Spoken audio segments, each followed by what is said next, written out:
It was a scorching Friday afternoon, and I had just pulled into the bank parking lot, the air conditioning of my car doing little to cool my rising frustration after a long week at work. I had planned to make a quick stop, deposit some checks, and head home for a quiet night with Emma. But as I rolled into the lot, something caught my eye. There she was, standing just a few feet away, Emma, and she wasn't alone. At first I thought maybe I was mistaken. After all, I trusted Emma. We'd been married for 8 years, and sure, things weren't perfect, but whose marriage was? I squinted, trying to figure out what I was seeing. It wasn't until I recognized the man she was with that my stomach dropped like a stone. Tom, our financial consultant.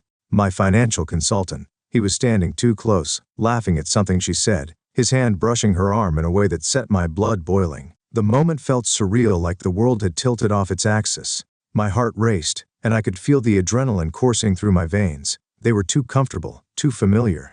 My mind raced, piecing together the late nights, the secretive phone calls, and the sudden client meetings that never seemed to align with her usual schedule. I had ignored the signs for too long. But this was undeniable. I watched, frozen in place, as Tom leaned in and kissed her cheek. Not a friendly, casual peck. No, this was slow, deliberate, and intimate. Emma smiled at him the way she used to smile at me when we first started dating, her hand lingering on his chest as she climbed into his car. I felt like I'd been punched in the gut. I should have confronted them right then and there, walked over, demanded answers, and made a scene, but something stopped me.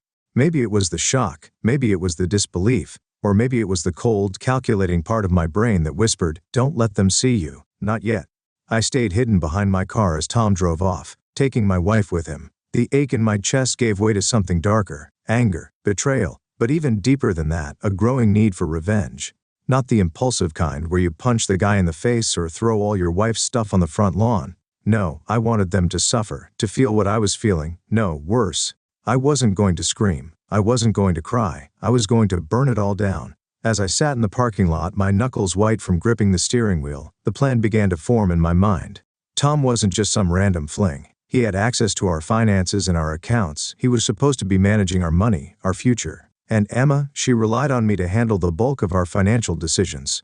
I could use that to my advantage. I could ruin them both. I started my car and drove home, but I wasn't headed back to the life I knew. I was headed towards a new one, a life without Emma.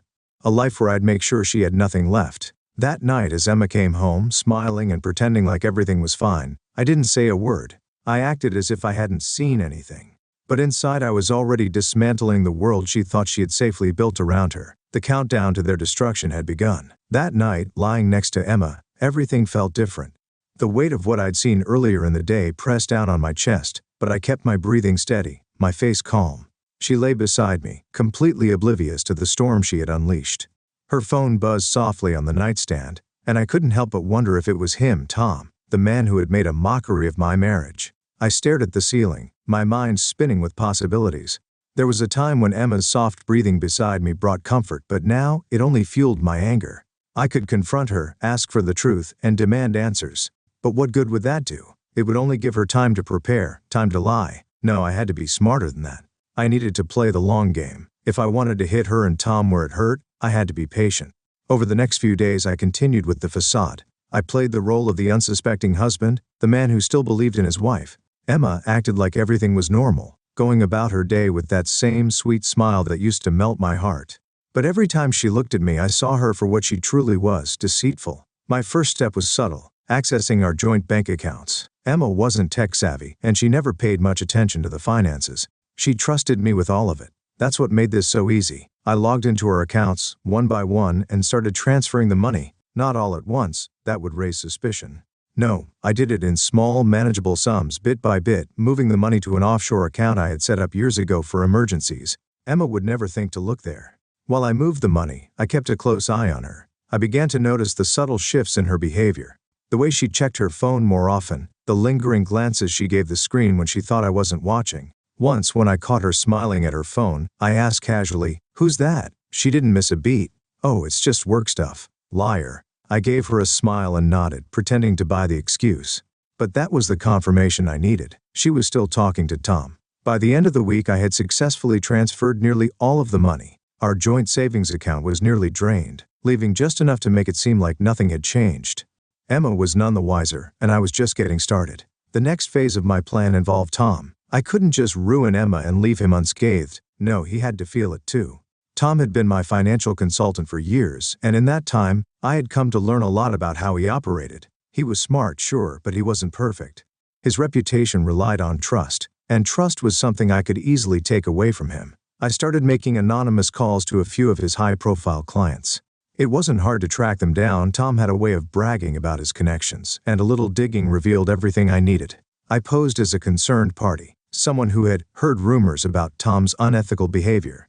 I never revealed too much, just enough to plant seeds of doubt. I knew how these things worked. In a small town, all it took was a few whispers for a reputation to crumble. One evening, as Emma was out for yet another late meeting, I sat down with a glass of whiskey and scrolled through her texts. Jack had helped me hack into her phone remotely.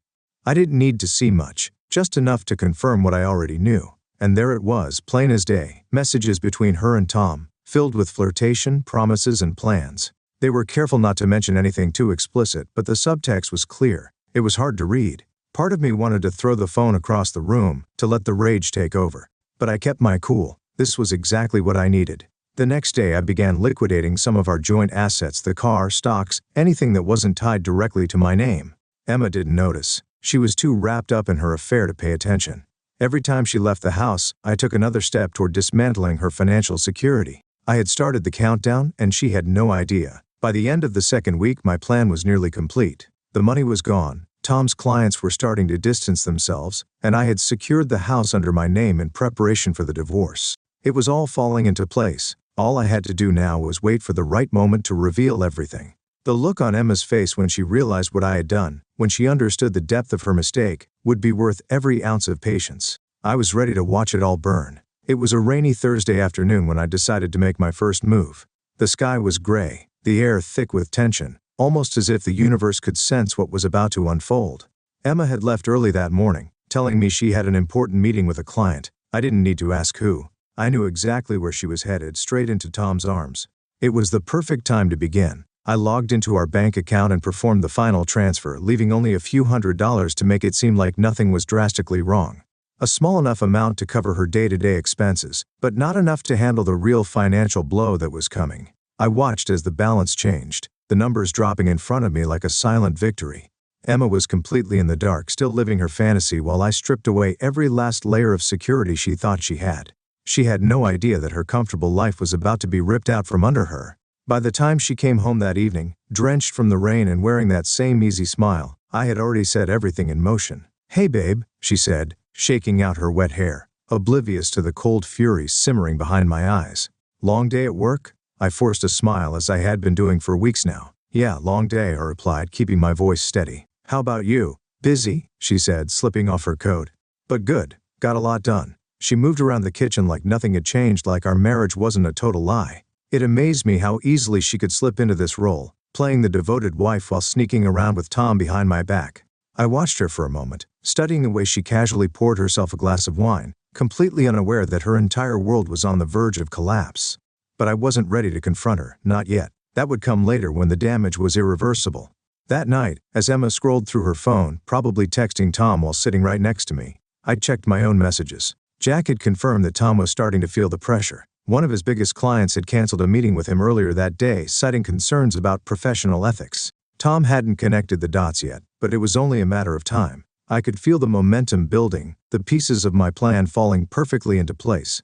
I could almost taste the moment when everything would come crashing down on them both, and that moment was getting closer. 2 days later, the cracks in their carefully constructed lies began to show.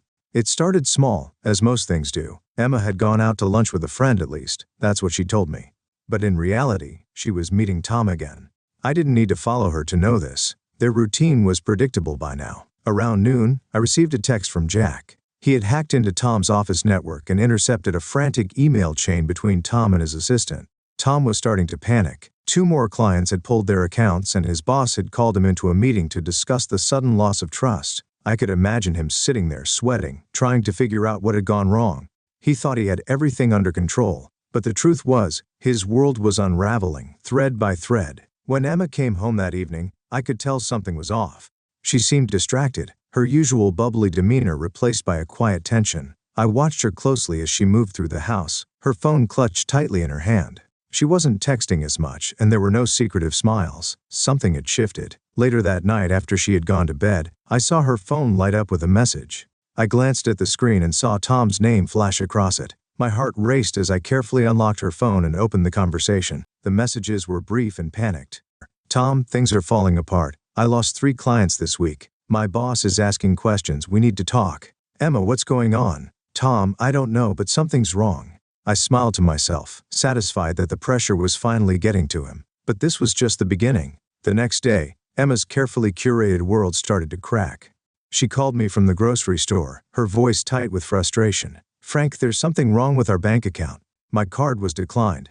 I kept my tone neutral. That's strange. I'll check into it when I get home. I hung up, feeling the first taste of victory. She had no idea what was coming. When I got home, Emma was waiting for me in the kitchen, her arms crossed and a concerned look on her face. Did you check the account? We should have plenty of money, but the balance is way lower than it should be. I played dumb, logging into the account on my phone as if I had no idea what was going on.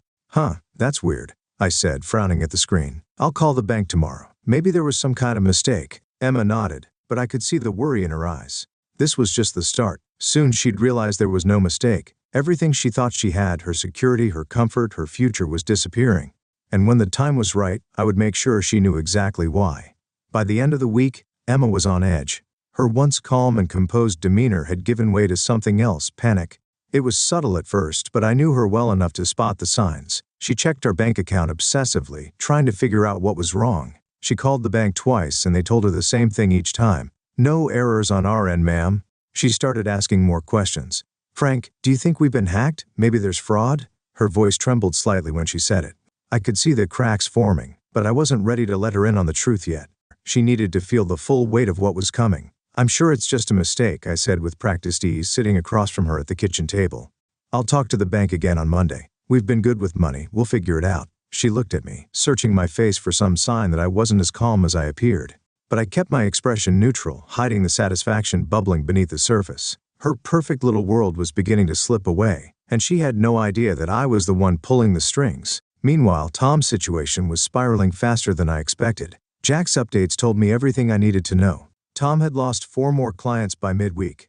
Some had cited vague concerns, others had simply cut ties without explanation. The rumors I had planted about his unethical behavior were spreading like wildfire, and his credibility was rapidly disintegrating. I knew it was only a matter of time before he reached out to Emma, desperate and looking for reassurance. And I was right. Late one night, after she thought I'd fallen asleep, Emma tiptoed out of bed, phone in hand. I listened carefully as she slipped into the hallway, her voice barely audible through the thin walls. Tom, what's going on? I thought you said you could handle this. I couldn't hear his response, but I could imagine the fear in his voice. He was losing control, just as I had planned. Emma's tone grew more frantic. No, you can't just leave me hanging. I'm losing access to our money. Frank's going to find out if this keeps up. You said we'd be fine. There it was, the fear, the guilt. She was scrambling now, trying to keep everything from crumbling around her. But it was too late. The damage was already done, and soon, she'd have no choice but to face the consequences. When she finally came back to bed, I pretended to stir, rolling over just enough to catch her slipping her phone under the pillow. She lay down beside me, her breath shaky, her mind undoubtedly racing. I could feel the distance between us growing, the lies she had told building a wall she couldn't break down. I closed my eyes, pretending to drift back to sleep.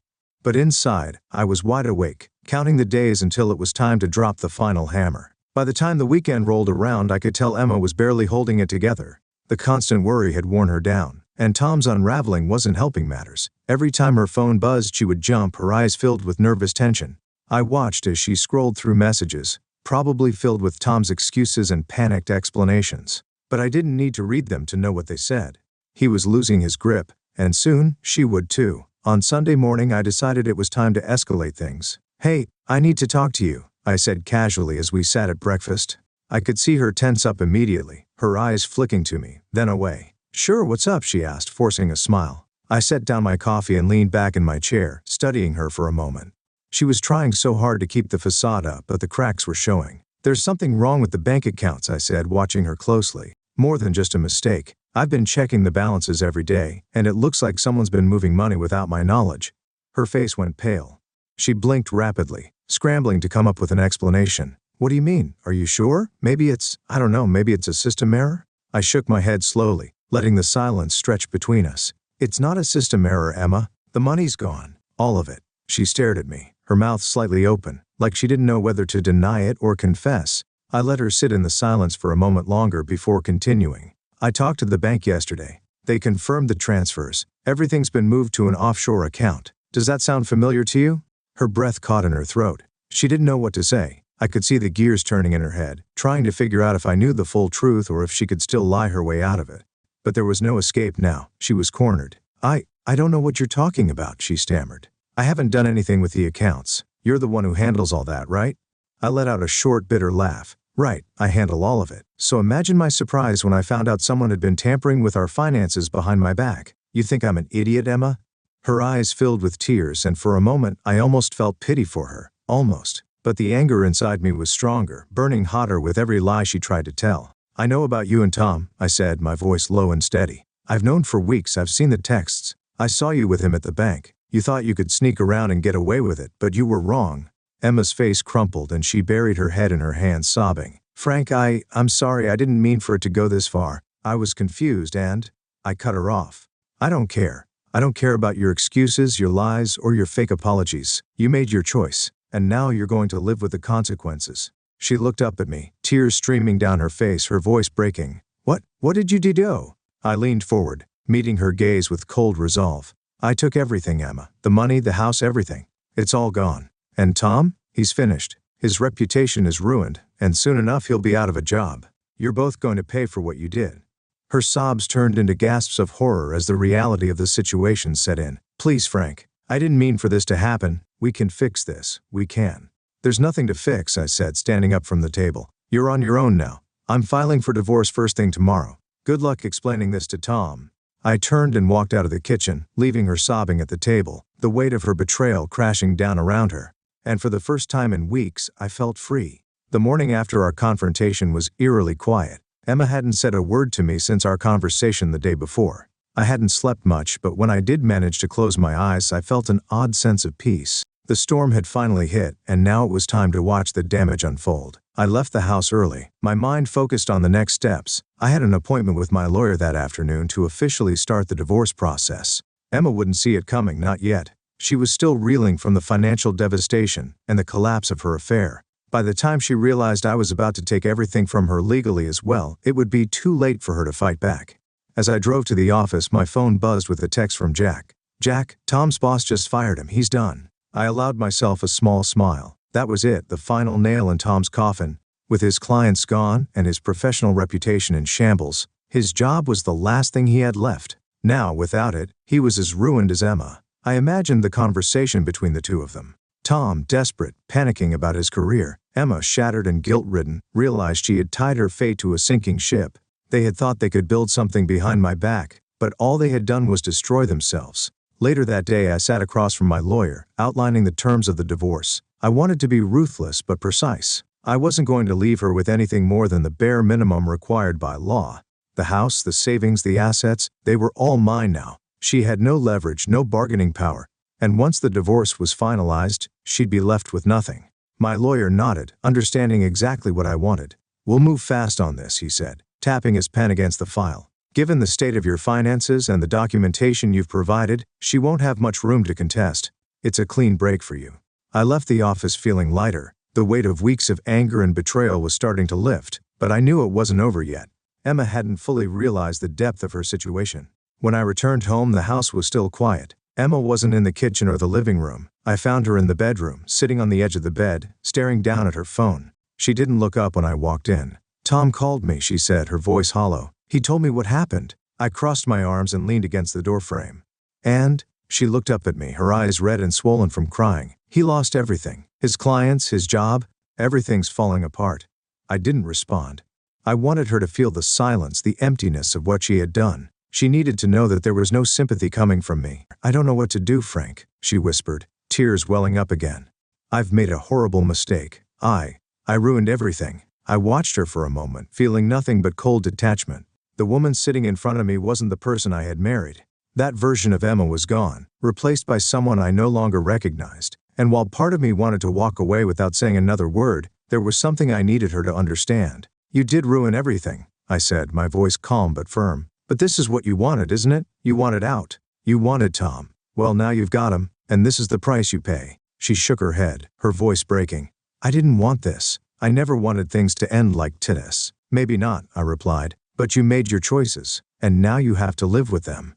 Emma broke down then, sobbing uncontrollably. I watched her cry, feeling no need to comfort her. This was the moment she had to face what she had done, to understand the gravity of her betrayal. I wasn't going to save her from it. She had made her bed, and now she had to lie in it. Without another word, I left the room and headed downstairs. The divorce papers would be ready soon, and I didn't plan on sticking around much longer after that. For the first time in weeks, I felt like I was finally free of her, free of the lies, the deceit, the weight of pretending everything was fine. I had taken back control of my life, and I wasn't about to let anyone else take it from me again. Emma could have her regrets. Tom could deal with his collapse. As for me, I had everything I needed, and I was ready to move on. The next few days passed in a blur. Emma barely spoke, wandering around the house like a ghost. Every time I glanced at her, I could see the weight of what she'd done pressing down on her. But I didn't feel sorry for her. This was the mess she had made, and now she had to live in it. The divorce papers were ready sooner than expected. I picked them up from my lawyer and drove home, knowing that what came next would be the final step in my plan. Emma had been on edge since our last conversation. She was waiting for something to happen, but she didn't know what. That was about to change. When I walked through the door that afternoon, she was sitting in the living room, staring blankly at the TV. The screen was on, but I could tell she wasn't really watching. Her mind was somewhere else, drowning in the chaos of the past few weeks. "Emma?" I said, my voice steady as I stepped into the room. She turned slowly, her eyes weary. "What is it?" I held up the envelope containing the divorce papers. "It's time to make this official." Her face paled, and for a moment, she looked like she might break down again. But instead, she just stared at the envelope as if trying to process what it meant. "Divorce," she whispered, the word hanging in the air between us. "Yeah," I said, setting the envelope on the coffee table in front of her. "It's over." She didn't reach for the papers right away. Instead, she just sat there, her eyes fixed on the envelope, her body frozen. I could see the conflict in her expression, the regret, the guilt, the fear of what came next. But none of it changed the fact that this was the only way forward. "Frank, please," she finally said, her voice breaking. "Can we talk about this? Can we?" "No," I interrupted, my tone firm. "There's nothing left to talk about. You made your choice, Emma. You chose him. Now, you live with the consequences." She looked up at me, tears brimming in her eyes. "I made a mistake. I know that. I'll regret it for the rest of my life, but I don't want to lose you. I don't want to lose everything." I felt a flicker of something in my chest. Maybe it was pity, maybe it was anger, but I pushed it aside. This wasn't the time to second-guess myself. I had come too far to let her manipulate me again. "You already did lose everything," I said quietly. "It's gone, Emma. Whatever we had. It's over." Her tears spilled over, and she wiped at them furiously, as if trying to hold on to some last shred of dignity. But I could see it in her face. She knew it was too late. She knew there was no going back. "I don't know what I'm going to do," she whispered, her voice barely audible. "I've lost Tom. I've lost you. I have nothing." For a moment, I almost felt sorry for her. Almost. But then I remembered all the nights I lay awake, wondering how long she had been lying to me. I thought of the betrayal, the lies, the texts to Tom while I sat next to her, completely unaware of what was really going on. She had destroyed everything, and now she had to face the consequences. "You'll figure it out," I said, standing up and heading for the door. "The papers are there. Sign them whenever you're ready. But once you do, I'm gone." As I reached the door, she called out to me, her voice trembling. "Frank, please." I paused for a moment, my hand on the doorknob, but I didn't turn around. I couldn't. There was nothing left to say. Without another word, I walked out of the house, leaving her alone with the papers, with her guilt, with everything she had lost. The next morning, I woke up to an empty house. Emma hadn't left a note, hadn't said goodbye, but when I checked the coffee table, the divorce papers were there, signed. A part of me had expected her to drag this out, to make some last-ditch attempt to fix things. But maybe even she realized that there was no fixing what she had broken. I picked up the papers, feeling a strange sense of finality. It was done. The marriage, the lies, the betrayal, all of it was over. That afternoon, I dropped the papers off at my lawyer's office and filed them officially. By the end of the day, my lawyer called to confirm that everything had gone through. Legally, I was no longer tied to her. I was free. Driving back home, I felt a sense of relief I hadn't felt in weeks, maybe even months. The anger that had fueled me for so long was finally fading, replaced by something quieter, something more peaceful. Emma was no longer my problem. Whatever happened to her from here on out, whether she tried to rebuild her life or spiraled further down, was no longer my concern. I parked the car and sat there for a moment, staring at the house. It was strange, looking at it now, This place, which had once been filled with love, with plans for a future, was now just a shell. But I realized something as I sat there. I didn't need it anymore. I didn't need the house, the memories, or the pain. I was done. As I walked inside, I felt lighter. The house was quiet, but it didn't feel empty. It felt like a clean slate, and for the first time in a long time I smiled. With the divorce behind me, I took the next few days to figure out what life would look like moving forward. The weight of betrayal had lifted, but in its place there was an emptiness I hadn't expected. The anger had been a driving force, keeping me sharp and focused. Now without it there was a void. It was strange being in the house alone. Emma's presence had been a constant, even in the bad moments. Now, her absence felt like a shadow that followed me from room to room. But as the days passed, that shadow faded. The space became mine again, a reflection of the life I was building without her. I threw myself into work. My company was doing well, and with the extra time and energy I now had, I doubled down on growing it. Late nights in the office became my new routine, and it felt good to have something productive to channel my energy into. Success became a new kind of revenge, not against Emma, but against the version of myself that had let her betrayal consume me for so long. Meanwhile, news of Tom's downfall spread through town like wildfire. Jack kept me updated, though I didn't need much information. People talked, and Tom's reputation had become the centerpiece of gossip. His clients had deserted him, and his job was gone. I heard he had tried to move to another firm, but no one wanted to touch him after the rumors I'd planted. The satisfaction I felt was undeniable. I hadn't just beaten him, I'd destroyed him, and it wasn't just his professional life that had crumbled. His personal life was in shambles too. Emma hadn't gone back to him, and whatever fantasy they had built together had disintegrated under the weight of reality. It was poetic justice, and for a while, it was enough to keep me going. But as the weeks passed, I began to realize something. I had been so focused on destroying them, on tearing their lives apart, that I hadn't thought much about what came next for me. The revenge had fueled me, yes, but now that it was over, I needed to find something else, something more meaningful. That's when I decided it was time for a real change. One Friday evening, after another long day at the office, I sat down with a glass of whiskey and started researching new cities, new places to live, new opportunities. The house, as much as I had reclaimed it, was still full of too many memories, both good and bad. I needed to leave it behind, to start fresh somewhere where the past couldn't follow me. It was a bold move, but the more I thought about it, the more it made sense. Staying here would mean always being tied to what happened with Emma and Tom. Moving away would give me the freedom to truly begin again. I pulled up a map, letting my mind wander to the possibilities. New York, Chicago, Denver, anywhere was better than here. As I scrolled through listings and job opportunities, a sense of excitement started to build. This wasn't just about leaving the past behind, it was about building something new, something that was entirely mine. For the first time in a long time, I felt hopeful. A month later, I found myself standing in the doorway of my new apartment in Chicago. The city was bustling, full of life and energy, a far cry from the quiet suburban neighborhood I had left behind. It was exactly what I needed, a place where no one knew my name, where the story of my marriage and its collapse didn't define me. The apartment was small but modern. Clean lines, big windows with a view of the city. It felt fresh, like a blank slate waiting for me to fill it with new experiences. I hadn't brought much with me from the old house, just the essentials. Everything else I had left behind. There was no room for memories of Emma here. I spent the first few weeks getting settled into my new life. Work was busy as ever, and I quickly found myself falling into a new routine. The city became my playground on the weekends, and for the first time in a long time, I felt free. Free from the weight of the past, from the anger that had driven me for so long. I was building something new and it felt good. Every now and then I would think about Emma. I wondered what she was doing, how she was managing now that everything had fallen apart. But those thoughts didn't hold the same power over me anymore. They were fleeting, like distant echoes of a life that no longer mattered. One afternoon, while grabbing coffee at a local cafe, I ran into Jack. He had flown out to Chicago on business and had decided to catch up with me before heading back home. It was good to see a familiar face, but as we talked, I realized how different my life had become. "How's everything back home?" I asked, more out of politeness than genuine interest. Jack shrugged, sipping his coffee. Same old, same old. Tom's completely out of the game now. Heard he's trying to start some online consulting business, but no one's biting. Emma. Well, I haven't heard much about her lately. I nodded, feeling a strange sense of detachment from it all. Good riddance, I said lightly, though there was no malice in my voice. I wasn't angry anymore.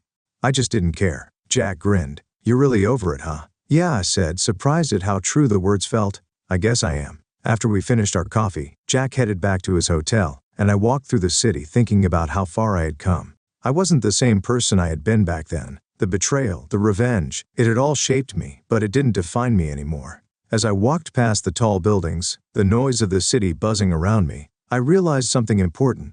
Moving on wasn't just about leaving the past behind. It was about building a future that had nothing to do with the people who had hurt me. I had spent so long trying to destroy Emma and Tom that I hadn't realized the most important victory wasn't about them at all. It was about me, finally reclaiming my life on my own terms. And for the first time, I wasn't just surviving, I was thriving. I took a deep breath, letting the cool city air fill my lungs. Chicago was home now, and the future stretched out in front of me, full of endless possibilities. I was ready. A few months had passed, and life in Chicago had settled into a comfortable rhythm. I had immersed myself in work in the city, building a new circle of friends, and exploring the restaurants, parks, and nightlife. Everything felt new and exciting, like I had finally reclaimed my life on my own terms. One evening, after a long day at the office, I decided to stop by a bar not far from my apartment. It was one of those quiet spots, dimly lit, with jazz playing softly in the background, the kind of place where you could sit and think without being interrupted. I ordered a drink and settled into a booth near the back, watching the city lights flicker through the window. As I sat there letting the noise of the day fade away, I heard a familiar voice. "Frank?" I froze. That voice. I hadn't heard it in months, but I'd recognize it anywhere. Slowly I turned around, and there she was, Emma. She stood near the bar, looking just as stunned to see me as I was to see her. Her hair was shorter now, her face thinner, as though the stress of the past year had taken its toll on her. For a moment, neither of us said anything. We just stared at each other, caught off guard by the unexpected encounter. Finally, I found my voice. "Emma." She gave a weak smile and took a step closer. "I didn't know you were in Chicago." "I could say the same," I replied, my tone neutral. I hadn't expected to see her, let alone have a conversation. "Mind if I sit?" she asked, gesturing to the booth. I hesitated for a moment, but then nodded. "Sure." She slid into the seat across from me, and for a moment we sat in awkward silence. It felt surreal to see her again after everything that had happened. Part of me had assumed I'd never have to deal with her again, that the divorce had closed that chapter of my life for good. But now here she was, sitting across from me, a living reminder of a past I thought I'd left behind. "How have you been?" she finally asked, her voice tentative. "I've been good," I said honestly. "Chicago's been a fresh start for me. I needed it." She nodded, her eyes dropping to the table. "I heard about the move. Jack mentioned it when we spoke last." I raised an eyebrow. "You talked to Jack?" "Just once," she said quickly. "I wanted to see how you were doing. I wasn't trying to intrude, I wanted to know." I didn't know how to respond to that, so I stayed silent. Emma shifted in her seat, clearly uncomfortable, but after a moment she spoke again. "I moved to Chicago a few weeks ago. I needed a fresh start too." I couldn't help the small, bitter smile that tugged at my lips. "Fresh start? After everything?" She flinched at my words, but I didn't apologize. The hurt and betrayal I had felt weren't things that would just vanish because time had passed. "I deserve that," she said quietly. "I know I do. Frank, I know I made the worst mistake of my life. And I'm not asking for forgiveness, I don't know. I didn't expect to see you."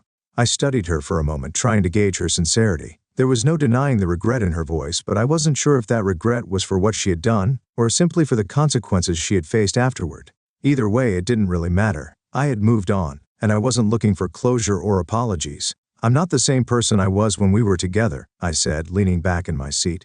"I've changed, Emma. And I don't need anything from you. I don't need an explanation or an apology. What happened between us, it's over." She nodded slowly, her eyes glistening with unshed tears. "I know. I guess I just wanted you to know that I think about it every day, about how much I hurt you." I didn't respond right away. What was there to say? Her guilt didn't change the past, and it didn't change what I'd gone through. But I could see that she was carrying her own weight of the damage she'd done, and maybe that was enough. After a long pause, I sighed. "I'm glad you're finding your own way forward. But I don't think we need to do this, reopen old wounds." She blinked back the tears and nodded. "You're right, I'm sorry. I didn't mean to drag you into this." We sat there for another minute, the silence between us heavy but not as charged as before. Finally, Emma stood up, giving me one last look. "I hope you find what you're looking for, Frank," she said softly. "You deserve to be happy." I watched as she walked away, her figure disappearing into the crowd. I felt no satisfaction, no closure, and no longing, just an odd sense of finality. Whatever emotional residue had been left over from our marriage felt like it had finally dissipated. I stayed at the bar a little longer, nursing my drink, the noise of the city filling the space Emma had left behind. After my encounter with Emma, I spent a lot of time thinking. Seeing her again had stirred up emotions I hadn't expected. Not anger, not sadness, but something more complex, a mix of relief and reflection. It made me realize just how far I had come, and how little the past really held over me anymore. Life had truly moved on, and so had I. Work continued to thrive. I was leading major projects now, and my team had grown significantly. The company's success mirrored my own personal growth, steady, strong, and forward-moving. My new routine in Chicago gave me a sense of peace I hadn't felt in years. I was free, truly free from the weight of my old life. I had started dating again, too. Nothing serious at first, casual dinners, a few laughs over drinks. I wasn't looking for anything heavy, but it felt good to be with someone who had no ties to the past, no baggage that reminded me of what I'd been through. One evening, I found myself on a date with a woman named Natalie. She was smart, funny, and incredibly grounded. We met at a small Italian restaurant, the kind of place where the food was simple but perfect, and the wine flowed freely. The conversation was easy, and for the first time in a long time, I felt completely present. No lingering thoughts about what had happened with Emma, no concerns about the future, just the moment. At one point during the dinner, Natalie asked, "So how did you end up in Chicago?" I smiled, remembering all the reasons that had driven me to leave. "It's a long story," I said. "But let's just say I needed a fresh start, and Chicago, it gave me tat." She nodded, her eyes curious but not prying. Sometimes a change of scenery is all we need. Her words struck a chord with me. That's exactly what Chicago had been, a new chapter, a clean slate, the beginning of a life that was mine to shape. As the night went on, I realized something important. I wasn't just surviving anymore. I wasn't living in reaction to the pain or betrayal that had once defined me. I was moving forward, building something new, something better. And for the first time, I wasn't haunted by the past. I wasn't seeking revenge or validation. I was just happy. As I walked Natalie home that night, the cool Chicago breeze brushing against us, I felt a deep sense of contentment settle over me. The past, with all its chaos and destruction, was behind me. What lay ahead? That was entirely up to me. It was a bright Saturday morning, the kind that made you want to get outside and explore. The sun streamed through the large windows of my apartment, casting long streaks of light across the hardwood floor. I stood in the kitchen, sipping coffee, and looking out over the Chicago skyline. The city, now so familiar, still managed to inspire me each morning. I had come a long way since everything with Emma. It almost felt like a different life now, a distant story that didn't belong to the person I had become. The pain, the betrayal, the anger, they had shaped me, but they no longer defined me. I had left that man behind, the man who had let Emma's lies eat away at him. The life I had built here was my own, untainted by the past. My career was thriving, and the company had expanded more than I had imagined. I had grown with it, stepping into leadership roles I never would have considered before. The chaos of my personal life had made me more focused on my professional one, and the success had been a reward in itself. More than that, I had found balance. Moving to Chicago had allowed me to reconnect with parts of myself I hadn't realized I'd neglected. I joined a few local clubs, running, photography, and even some cooking classes. Each new hobby opened up doors, introducing me to people who didn't know about my past, and who only saw the man I was now. That was the real gift, reinventing myself and becoming someone I could be proud of. As I poured another cup of coffee, my phone buzzed on the counter. It was a message from Natalie, asking if I was still up for our plans that afternoon.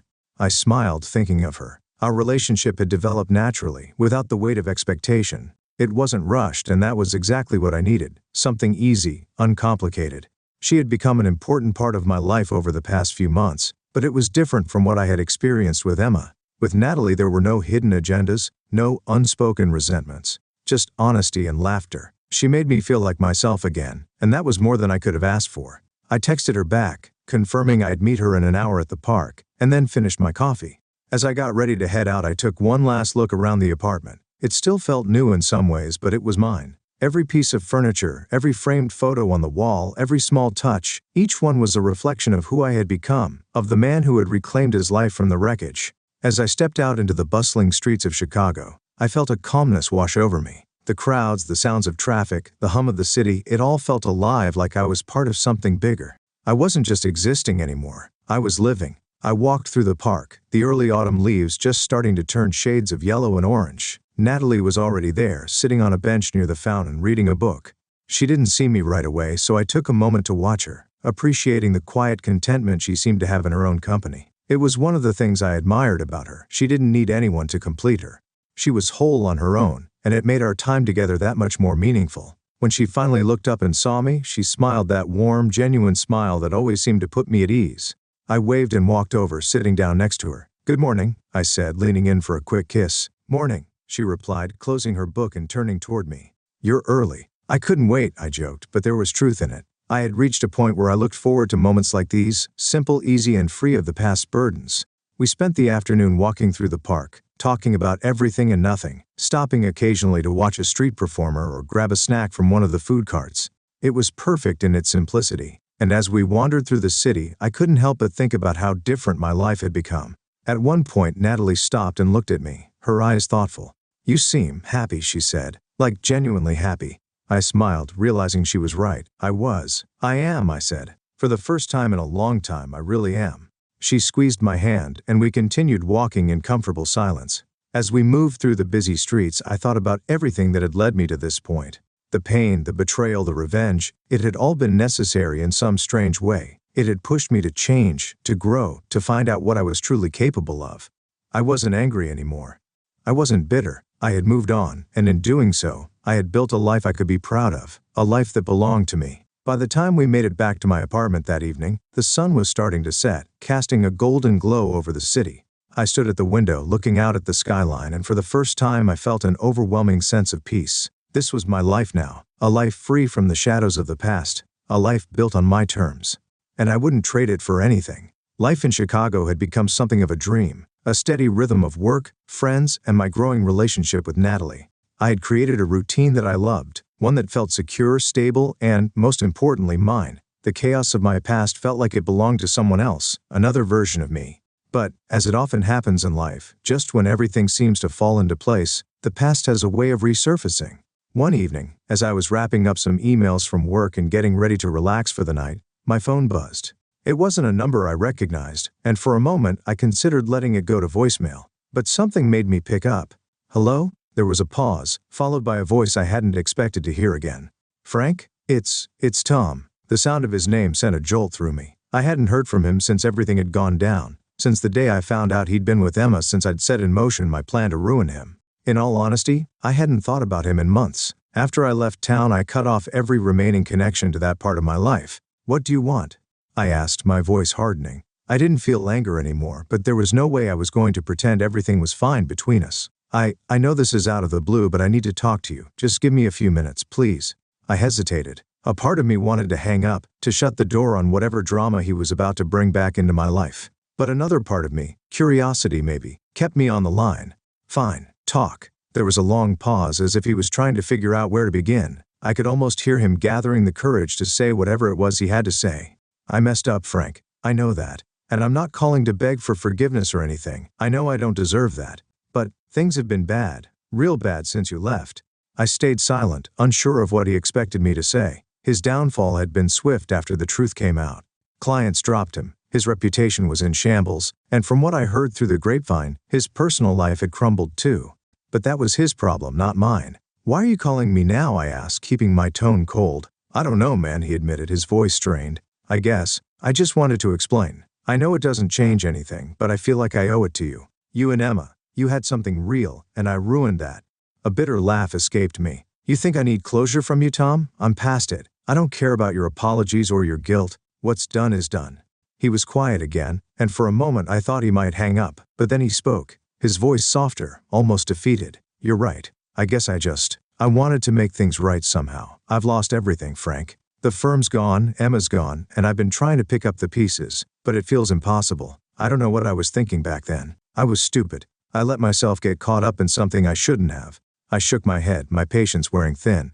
"And what do you want from me now? You want me to feel sorry for you?" "No," he said quickly. "I don't expect that. I don't know, I guess I wanted you to know that I regret it. Every single day."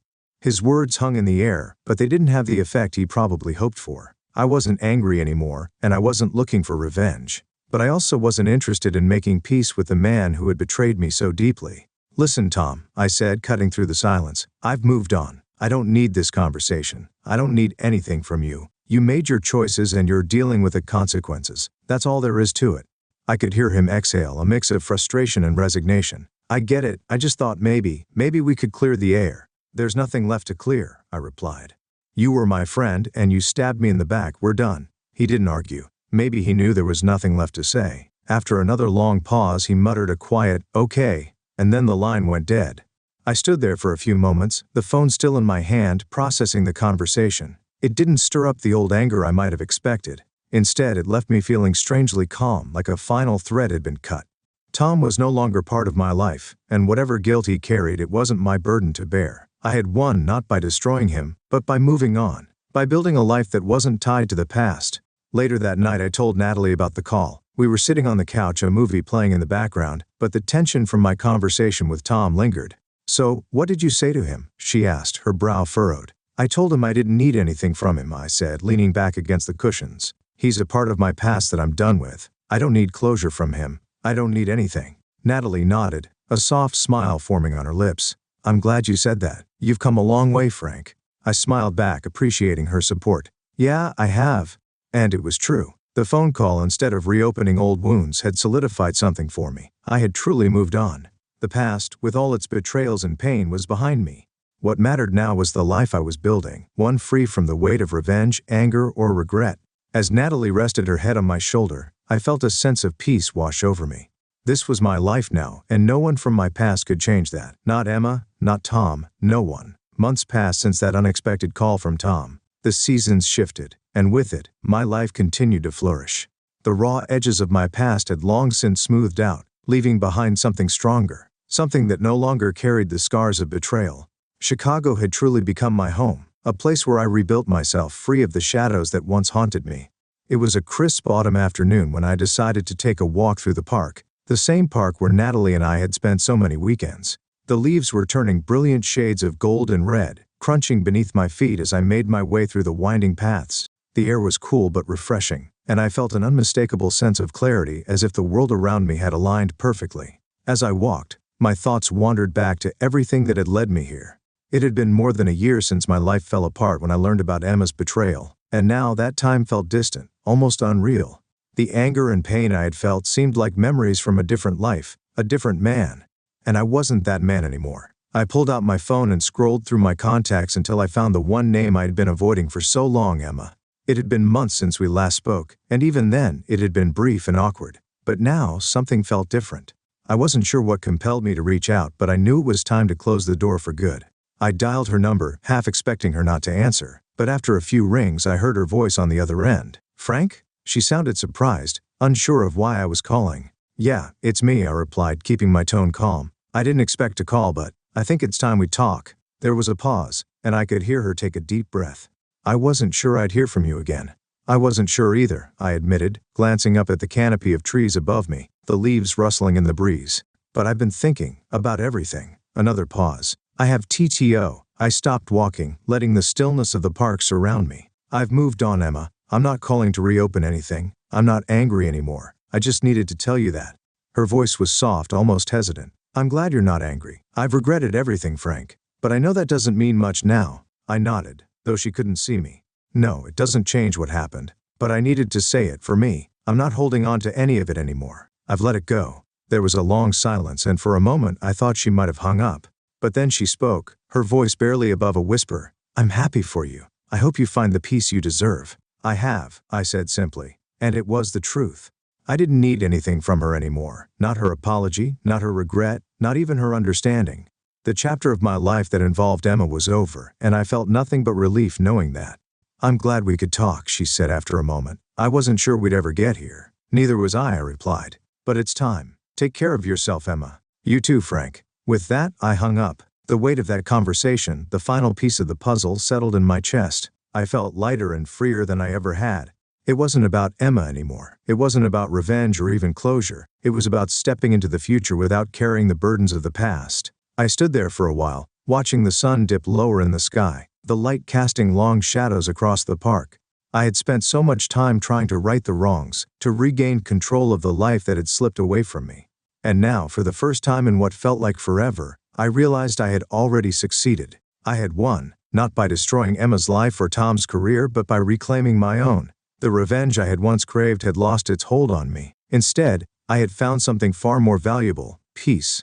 As I walked back toward my apartment, the city buzzing with life around me, I felt a profound sense of contentment. Natalie and I had grown closer, our relationship deepening in ways I hadn't anticipated. She had become my anchor, someone who saw me for who I was now, not who I had been. And that was the most important part of this whole journey, knowing that I had rebuilt my life on my terms, surrounded by people who mattered.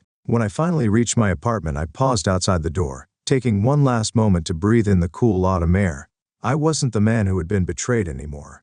I wasn't the man who needed to exact revenge. I was just Frank, a man who had lost everything, and in doing so had found something far greater. I opened the door, stepping inside to the warmth and light of my new life. And for the first time in years, I knew, without a doubt, that I was finally home.